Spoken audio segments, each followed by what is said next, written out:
ሐዋርያት ሥራ ምዕራፍ 10 ከቁጥር 23 እስከ 29 ያለውን በአዲሱ መደበኛ ትርጉም በጌታ በኢየሱስ ክርስቶስ ስም አነባለሁ። የምንችል ሰዎች ለእግዚአብሔር ቃል ክብር በእግሮቻችን እንቆማለን። አዲሱ መደበኛ ትርጉም ልጠቀም። ጴጥሮስም በማግስቱም ተነስቶ ከእነርሱ ጋር ሄደ። ከኢዮጴ መጡ አንዳንድ ወንድሞችም አብረውት ሄዱ። በሚቀጥለው ቀን ቂሳርያ ገባ። ቆርኔሌዎስም ዘመዶቹና የቅርብ ወዳጆቹን ሰብስቦ ይጠብቃቸው ነበር። ጴጥሮስም ወደ ቤቱ በገባ ጊዜ ቆርኔሌዎስ ተቀበለው፣ እግሩም ላይ ወድቆ ሰገደለት። ጴጥሮስ ግን እኔ እንደ አንተው ሰው ነኝና ተነስ ብሎ አስነሳው። ጴጥሮስም እያነጋገረው አብሮት ሲገባ ብዙ ሰው ተሰብስቦ አገኘ። እንዲህም አላቸው፣ አንድ አይሁዳዊ ከሌላ ወገን ጋር እንዲተባበር ወይም እንዲቀራረብ ሕጋችን እንደማይፈቅድ ራሳችሁ ታውቃላችሁ። ገዢው ቃል ነገር ግን እኔ ማንንም እርኩስ ወይም ያልተቀደሰ ነው እንዳልል እግዚአብሔር አሳይቶኛል። ስለዚህም በተጠራሁ ጊዜ እነሆ ሳላመነታ መጣሁ። እንግዲህ ለምን እንደጠራችሁ ማወቅ እፈልጋለሁ። ማመንታት ማለት ጥሬ ቃሉ በአንድ ጉዳይ ወይም ነገር ላይ ውሳኔ ለመስጠት መቸገር ማለት ነው። ማመንታት የሚለው ጥሬ ቃል በአንድ ነገር ላይ ውሳኔ ለመስጠት መቸገር ወይም በሁለት ሐሳብ መዋለል፣ በሁለት ሐሳብ መያዝ፣ ወይ አንዱ አልሆነ ይሄኛው ላይ እርግጠኛ እንዳንሆን ደግሞ ወደዚህኛውም ዘወር ምንል። እንደ ሀገሬ ሰው ብሂል ሁለት እግር አለኝ ተብሎ ሁለት ዛፍ ላይ አይወጣም እንደሚባለው በሁለት እግር ሁለት ዛፍ ላይ ለመውጣት መሞከር፣ ይሄም የሚያጓጓው ማለት ነው። መንፈሳዊ ማመንታት ማለት በክርስትና የህይወት ጉዟችን ውስጥ የሚያጋጥም የውሳኔ ማጣት ማለት ነው። ክርስትና የህይወት ጉዞ ነው። በዚህ የህይወት ጉዞ እጅግ በጣም ብዙ የምናስተናግዳቸውና የሚገጥሙ ነገሮች አሉ። በምናስተናግዳቸውና በሚገጥሙ ነገሮች መካከል ለውሳኔ መቸገር ማለት ነው። መወሰን ባለብን ነገሮች ላይ ውሳኔ እንዳንሰጥ፣ ውሳኔ እንዳናደርግበት አንዳች መያዝ፣ ምናልባትም ለነገሩ ከእግዚአብሔር ዘንድ ሰምተን ከሱ ዘንድ ምሪትን ተቀብለን ነገሩ ላይ ግን ከኛ አንፃር ስናስበው ለመወሰን መቸገር። እግዚአብሔር በሚያመነታ ሰው ደስ አይሰኝም። እግዚአብሔር በሁለት ሐሳብ የሚያነክስ ሰው በዛ ደስ አይሰኝም። የሚያመነታ ሰው ለእግዚአብሔርም ለሰውም አልፎ ለራሱም አይበጅም፣ ለራሱም አይጠቅምም። ትዝ ይላችኋል እግዚአብሔር እስራኤላውያንን ከፈርዖን እጅ ሊያላቅቅ ፈልጎ ለሙሴ ተገለጠለት።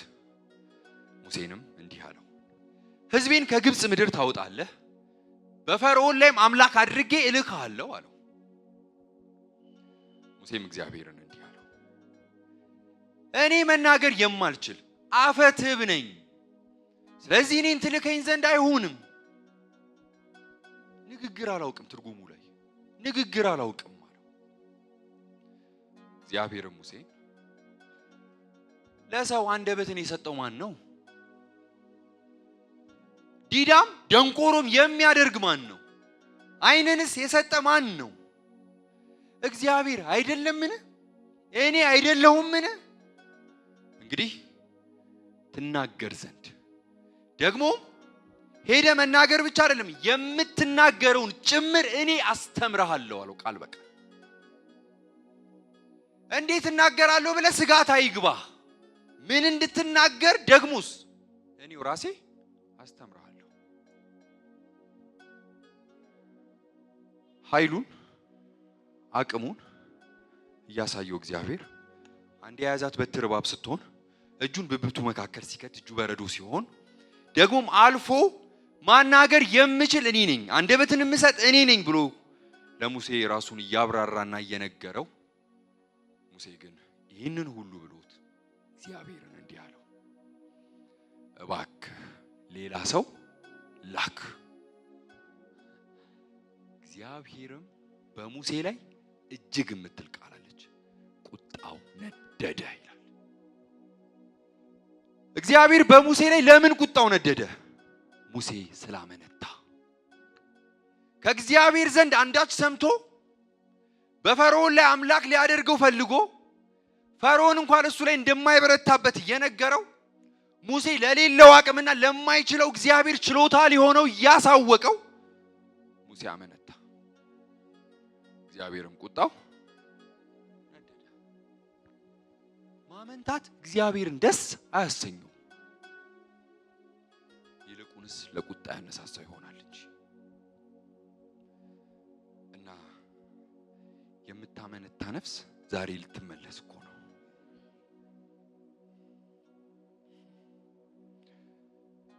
ጴጥሮስ በተመስጦ ሆኖ ራእይ አየ። የሚያየው ራእይ 4 እግር ያለው በምድር የሚሳብ እንስሳ ደግሞ በአየር የሚበሩ ካየው ራእይ የተነሳ ድምጽ ሰማ፣ ተነስተ አርደህ ብላ። ጴጥሮስም እኔ ያልተቀደሰ ርኩስ የሆነ በልቼ አላውቅም አልበላም አለ። እንደገና አርደህ ብላ ያለው ድምጽ እግዚአብሔር ቅዱስ ያለውን አንተ የምታረክ ሰው ማን ነህ የሚል ድምጽ እንደገና ወደ ጴጥሮስ መጣ። ጴጥሮስም ይህንን ካየው ራእይና ከሰማው ድምጽ የተነሳ ወደ ቆርኔሌዎስ ቤት ሄደ። ታሪኩን ስለምታውቁት አሳጠረው ብዬ ነው። ወደ ቆርኔሌዎስ ቤት ሄደ። ቆርኔሌዎስ ቤት ሲገባ ታውቃላችሁ፣ ቆርኔሌዎስ አይሁዳዊ አይደለም፣ ወገን አይደለም። ሲገባ ህዝብ ተሰብስቧል። ብዙ ወገን ያልሆኑ ተሰብስበዋል። ጴጥሮስም በመካከል ቆሞ እንዲህ አላቸው፣ ወደ እናንተ እንዲገባ ከእናንተ ጋር ህብረት እንዳደርግ፣ ትርጉሙ እንድቀራረብ ህጉ አይፈቅድልኝም። ወጋችን አይደለም። ይሄንን እናንተም ታውቃላችሁ። አንድ አይሁዳዊ ወገን ካልሆነ ጋር እናንተ ጋር እንዲገባ ህብረት እንዲያደርግ ከእናንተ ጋር እንዲገናኝ፣ እንዲቀራረብ፣ እንዲጨዋወት፣ እንዲያወራ ህጋችን አይፈቅድልንም።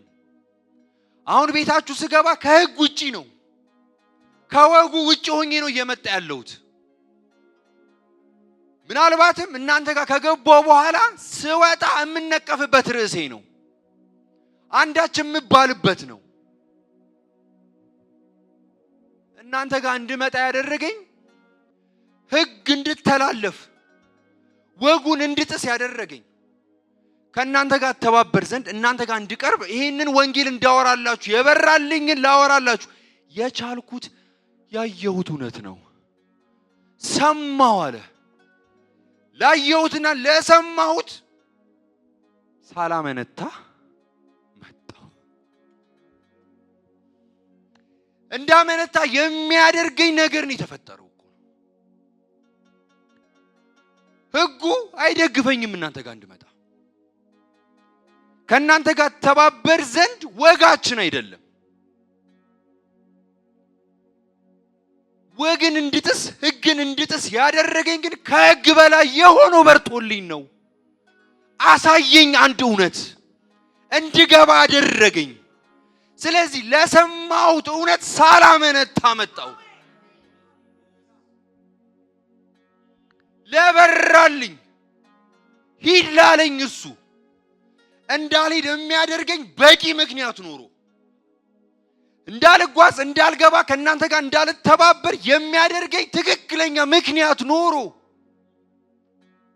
ነገር ግን ያየሁት ደግሞም የሰማሁት ከህጉ በለጠብኝ፣ ከወጉ በለጠብኝ፣ ከራሴም በለጠ። ስለዚህ ሳላመነታ መጣሁ። ቃል በቃል ትርጉሙ ላይ ሳላመነታ ነው የመጣሁት።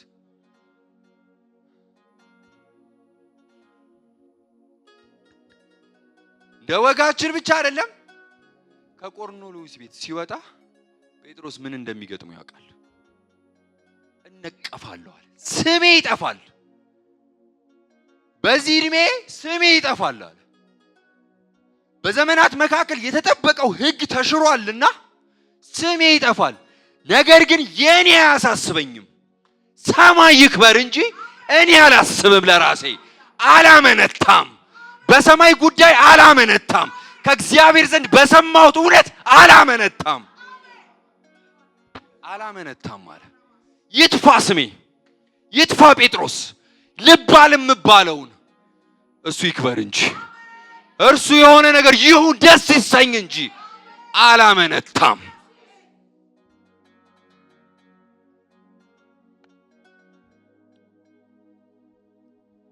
ሐዋርያት ሥራ 11 ጴጥሮስ ከቆርኔሌዎስ ቤት ሲወጣ ሐዋርያት ተሰብስበው ይላል ቃል በቃል ጴጥሮስን ነቀፉት።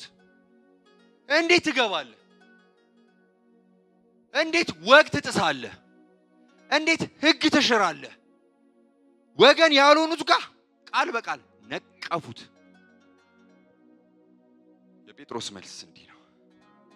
ሐዋርያት ሥራ 11 ቁጥር 12 አዲሱ መደበኛ ትርጉም ታሪኩን ነገራቸውና መንፈስ ቅዱስም አለ ቃል በቃል ሳላወላውል ከእነርሱ ጋር እንዲሄድ ነገረኝ። ምን ላድርግ? ሕጉ ከመንፈስ ቅዱስ በልጦ ወግ እኔ ስሜ በልጦ? ኧረ በፍጹም ሳታወላውል ሂድ አለኝ፣ ሳላወላውል እሄዳለሁ። እንዲያድርግ አለኝ፣ አላመነታም። እርሱ ፈልጎ እርሱ ሂድ ብሎ እርሱ በእኔ አንዳች ሊያደርግ ወዶ እርሱ በእኔ በኩል ሊታደግ ፈልጎ የልጁ መልክ ሊገለጥ ኧረ በፍጹም አላመነታም አለ። አዎ ከሕግ ውጪ ነኝ፣ ከወጉ ውጪ ነኝ፣ እነቀፋለሁ። ልነቀፋ፣ ስሜ ይጥፋ፣ እሱ ሰማይ ይክበር እንጂ እግዚአብሔር ደስ ይሰኝ እንጂ ሳላመነታ ሄድኩ። የበራልኝና የተገለጠልኝ የቅዱሱን መንፈስ ሳታወላውል ሂድ አለኝ። ቆርኔሌዎስ ቤት የገባሁት ሰምቼ ነው አለ። ሕግ አትግባ ቢለኝ የሰማሁት ግባ አለኝ። ወጉ አትሂድ ቢለኝ ስሜን ባስብ እንዳልሄድ እንቅፋት ከኔ የሚበልጥ ግን አለ። ከሕጉ በላይ የሆነ አለ። ከእርሱ ለሰማሁት ሕይወቶቻችን ላይ ወዳጆቼ የሰማነው አለ እኮ ከእርሱ ዘንድ የተቀበልነው ምሪት አለ። ይሄን ያየሁት በጥሪ በኩል ብዙዎች ስታመነቱ ፈልጓችሁ እግዚአብሔር እናንተ ሌላ ነገር ይፈልጋችሁ የሆነ ቦታ ፈልጓችሁ ራሳችሁን ቆይ እስኪ የምትሉ ኧረ ተው፣ እርሱ ይፈልግ እንጂ አናመነታም። እርሱ ይውደድ እንጂ አናመነታም። የሚጣልለት ካለ ይጣልለታል። ስም ከሆነ አያሳስብም፣ የእሱ ስም ይክበር እንጂ።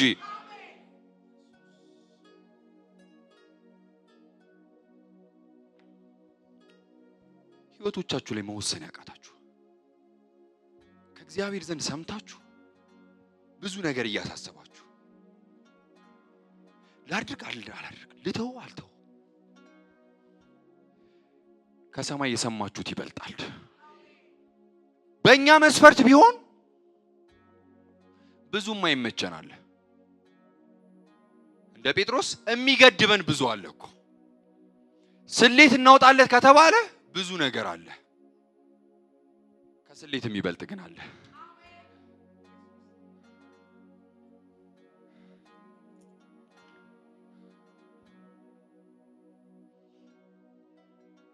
ጌታ ኢየሱስ ክርስቶስ ጳውሎስን በደማስቆ ከተገናኘው በኋላ ለሐናንያ በራእይ ተገለጠለት። ሐናንያንም ወደ ጳውሎስ ወደ ሳኦል እንዲሄድ ደግሞ እጅ እንዲጭንበትና እንዲጸልይለት ሲነግረው ይገርመኛል። ሐናንያ እንዲህ አለው፣ ጌታ ኢየሱስን ይህን ሰው አላወቅከውም? ለኢየሱስ እኮ ነው የሚለው። አላወቅከውም እንዴ ይህን ሰው?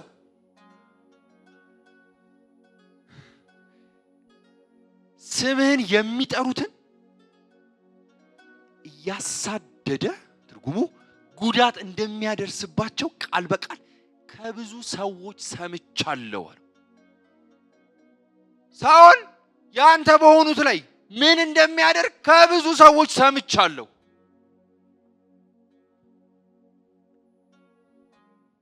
ደግሞስ አሁንም እጁ ላይ ከካህናት ዘንድ የያዘው ስልጣን አለ። ሊያሳስረን እኮ ነው የመጣው፣ አላወክም?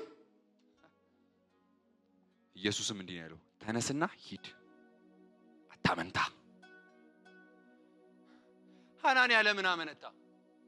ከብዙ ሰዎች የሰማው። ዛሬ ለምንድን ነው የምናመነታው? የምንሰማቸው ናቸው፣ የምንሰማው ሁኔታ ነው። ከብዙዎች ይልቅ አንዱ ድምፅ ይበልጣል። ከብዙ ነጋሪዎች፣ ከብዙ መረጃ ሰጪዎች፣ ከብዙ እንዲና እንዲያ ይሆናል ብለው ነገን ተርጓሚዎች አንዱ ነገን የተረጎመ እግዚአብሔር ይበልጣል። አንድ እግዚአብሔር ድምፅ።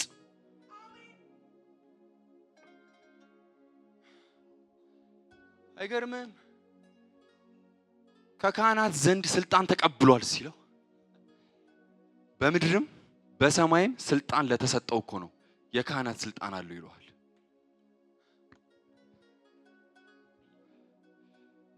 ነገር በእጄ ነው ብሎ አይደል የሚያስፈራራን ይሄ ክፉ። እንዲህ ልትሆኑ እያለ አይደል የሚሰብከን። ሁኔታውን እያየን እግዚአብሔር ላይ ቀና እንድንል አይደል እንደሚነግረን። ምንም እየሆነ ባለስልጣን እርሱ ነው። ከካህናት እጅ ስልጣን እየተቀበለ ኢየሱስ እንዲህ አለው፣ ስሜን በአሕዛብ በእስራኤልና በነገስታት ሁሉ ላይ ይሸከም ዘንድ ለእኔ የተመረጠ ምርጥ ዕቃዬ ነው። ትላንት አዎ የማዋራህ እኮ አንተን ራሱ የለወጥኩት ነኝ። ሐናንያውን ከጳውሎስ ተሾመ። ሁላችንም እንዲያ ነበርን እኮ ለውጦን እንጂ። ሐናንያን ራሱን የለወጠው ያ የሞተለት ጌታ በሱ ፊት አመነታ። ከምን የተነሳ? ከብዙ ሰዎች የሰማው ድምፅ።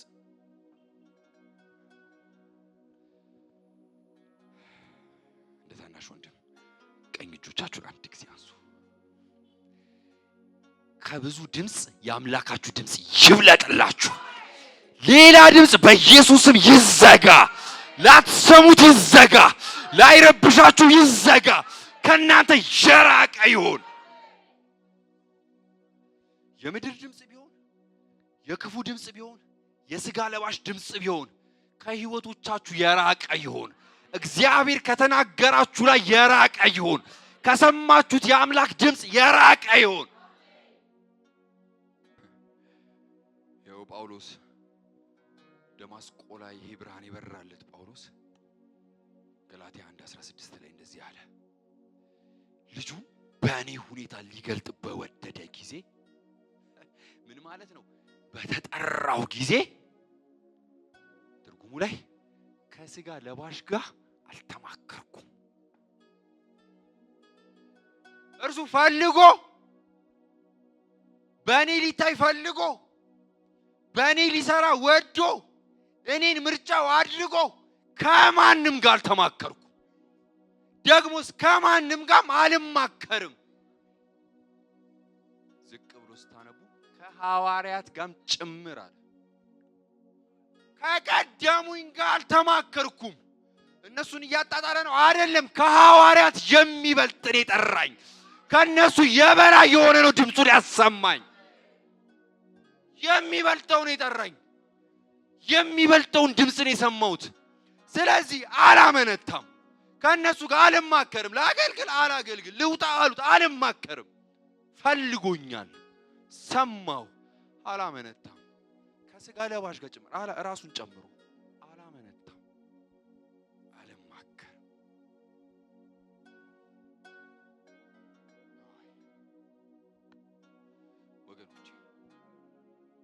ለኛ ቢመቸንም ባይመቸንም የእግዚአብሔር ምሪት ይበልጣል። ለኛ አሁን ስናየውና ስንተረጉመው ለሁኔታዎቻችን ለህይወቶቻችን ለነገዎቻችን ስናስበውና በስሌት ስናስቀምጠው ከኛ መስፈርት የተነሳ ላይሆንልን ይችል ይሆናል። እግዚአብሔር ግን የሚሆነውን የተናገረን ለተናገረን እውነት ከእንግዲህ አናመነታም። ይመቸንም አይመቸንም ለኛ ይሁንም አይሁንም አናመነታም። እሺታን እንሰጠዋለን።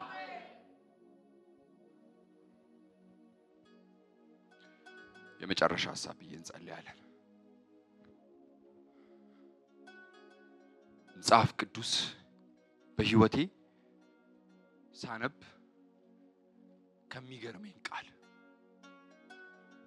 ዕብራውያን 11 የዕብራውያን ጸሐፊ ስለ አብርሃም ሲናገር አብርሃም ርስት ሆኖ ሊሰጠው ያለውን ምድር ከእግዚአብሔር ዘንድ ሰምቶ በተጠራ ጊዜ ይላል። የሚገርመኝ ቃል የት እንደሚሄድ እንኳን ሳያውቅ ቃል በቃል ሳያውቅ በተጠራ ጊዜ ግን እሺ ብሎ ታዘዘ። የት እንደሚሄድ ሳያውቅ እኛ እኮ እዚህኛው ኪዳን ላይ የት እንደምንሄድ አውቀን የከበደን።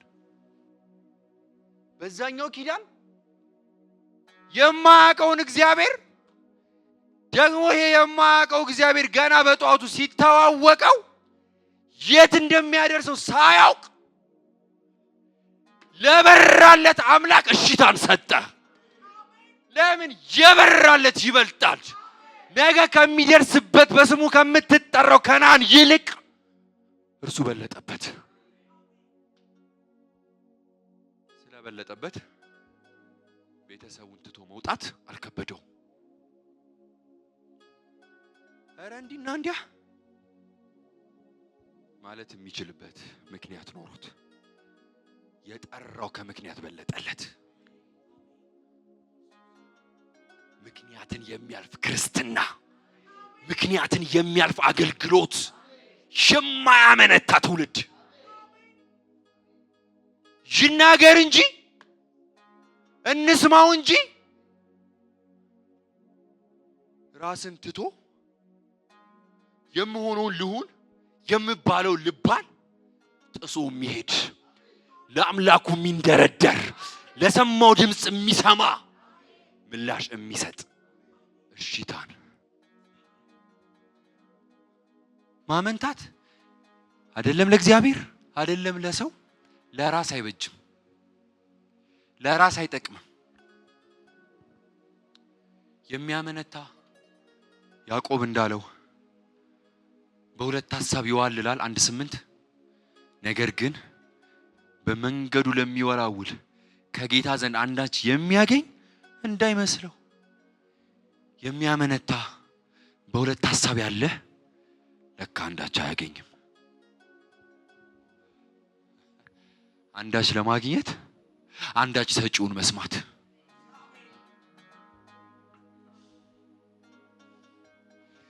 እቺ ምድር ሰጪ ትመስላለች እንጂ አትሰጥም። እያጓጓች ገዳይ ናት። ሰጪ ላይ ነው ያለው። እርሱን እንሰማዋለን። ለሰማነው በህይወቶቻችን ላይ ለሰጠን ምሪት ለኛ ይመቸንም አይመቸንም እንውደደውም አንውደደውም እርሱ እግዚአብሔር የወደደልን ይበልጣል። እርሱ እግዚአብሔር ያየልን ይበልጣል። እርሱ እግዚአብሔር ይሁን ያለው ይበልጣል። ጴጥሮስ እንዳይሄድ የሚያደርገው ምክንያት ኖሮ መጀመሪያ ታውቃላችሁ አመነታ ራሱ በህይወቴ እኔ እርኩስ የሆነ ነገር በልቼ አላውቅም አለ። አንተ ማን እግዚአብሔር የቀደሰውን እርኩስ ምትል? ተናጋሪው በለጠበት። ዳግመኛ የመጣው ድምጽ በለጠበት። ዛሬ አምላክ ምን ሊለን ፈለገ? ቀድሞ የተናገራችሁን እርሱን ዳግመኛ ሊያሰማችሁ ወደደ። ስለዚህ አታመንቱ። ጴጥሮስ ምክንያት ኖሮት ሳላመነታ ነው በእናንተ መካከል የተገኘሁት አላቸው። እንደ ሕጉ እናንተ ጋር እንድመጣ እንድተባበር እንድቀራረብ እንደወጋችን እናንተው ራሳችሁ ታውቃላችሁ። ነገር ግን እንዳላመነታ የሚያደርግ ድምጽ ሰማሁ። አየሁ ራእይ በተጠራሁም ጊዜ ሳላመነታ በመካከላችሁ ተገኘሁ። መንፈስ ቅዱስ ሳትወላውል ሂድ አለኝ። እንዲህ ልባርካችሁ፣ እድል እንደተሰጠው ሰው መንፈስ ቅዱስን ብቻ መስማት ይሆንላችሁ።